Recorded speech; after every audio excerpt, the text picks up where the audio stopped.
Hari ini kita akan membahas tentang sistem ekskresi pada manusia. Sistem ekskresi pada manusia ada 4, yaitu ginjal, kulit, hati, dan paru-paru. Kita bahas satu persatu. Yang pertama adalah ginjal. Ginjal letaknya di dalam rongga perut bagian belakang di kedua sisi tulang belakang. Bentuknya seperti kacang dengan panjang 13 cm, lebar 8 cm. Struktur ginjal dapat kita lihat pada gambar.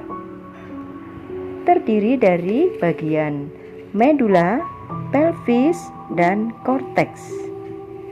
Pelvis adalah tempat bermuaranya tubulus, yaitu tempat penampungan urin sementara. Medula terdiri dari beberapa badan berbentuk kerucut. Di sini terdapat lengkung Henle yang menghubungkan tubulus proksimal dan tubulus distal. Sedangkan korteks adalah bagian yang terdapat jutaan nefron yang terdiri dari badan Malpighi. Badan Malpighi tersusun atas glomerulus yang diselubungi kapsula Bowman dan tubulus yang terdiri dari tubulus proksimal, tubulus distal, dan tubulus kolektivus. Kita lanjutkan ke fungsi ginjal.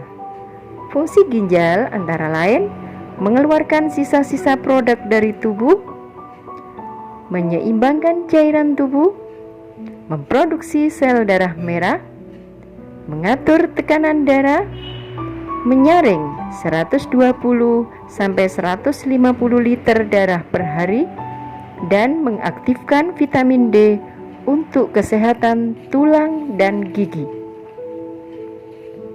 Kita lanjutkan ke proses pembentukan urin.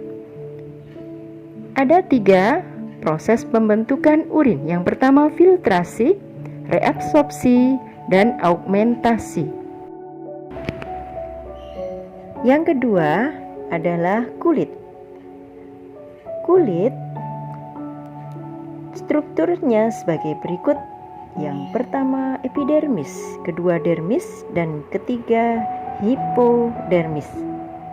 Epidermis, kalau kita lihat pada gambar, terdiri dari stratum corneum, stratum lucidum, stratum granulosum, dan stratum germinativum. Sedangkan dermis ada akar rambut, pembuluh darah, kelenjar keringat, kelenjar minyak. Sedangkan hipodermis merupakan lapisan lemak, berfungsi sebagai sumber cadangan energi dan membantu mempertahankan suhu tubuh.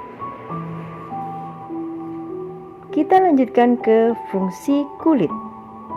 Antara lain pelindung tubuh dari segala rangsangan, sebagai alat ekskresi yaitu mengeluarkan keringat, sebagai alat peraba, sebagai pelindung organ di bawahnya, tempat dibuatnya vitamin D dengan bantuan sinar matahari, pengatur suhu tubuh, dan tempat menimbun lemak.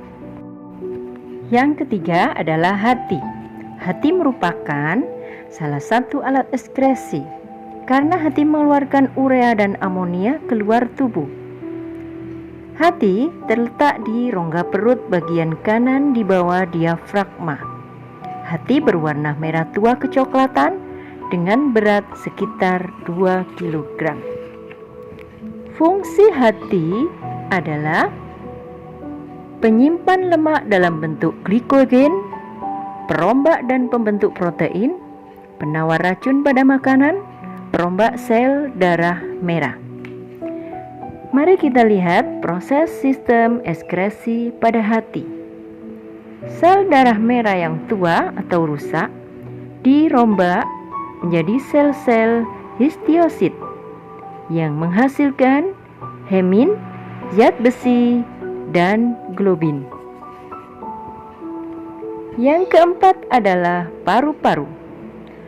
Paru-paru juga berfungsi sebagai alat ekskresi, yaitu mengeluarkan karbon dioksida dan uap air. Karbon dioksida dan uap air yang hasil dari sisa metabolisme lalu diangkut oleh darah ke paru-paru untuk dibuang dengan cara difusi di alveolus. Selanjutnya, sistem ekskresi pada paru-paru. Oksigen masuk lewat lubang melalui trakea lewat tenggorokan. Udara yang mengandung oksigen dialirkan menuju bronkiolus melalui dua saluran bronkus. Udara yang mengandung oksigen dialirkan menuju alveolus melalui bronkeolus. Terjadi pertukaran antara oksigen dengan karbon dioksida. Oksigen kemudian diserap oleh pembuluh darah dan dialirkan ke jantung. Karbon dioksida dibawa kembali ke paru-paru untuk dikeluarkan dari tubuh melalui hembusan nafas. Demikian pembelajaran hari ini. Silakan dikerjakan tugas yang tertera. Selamat mengerjakan.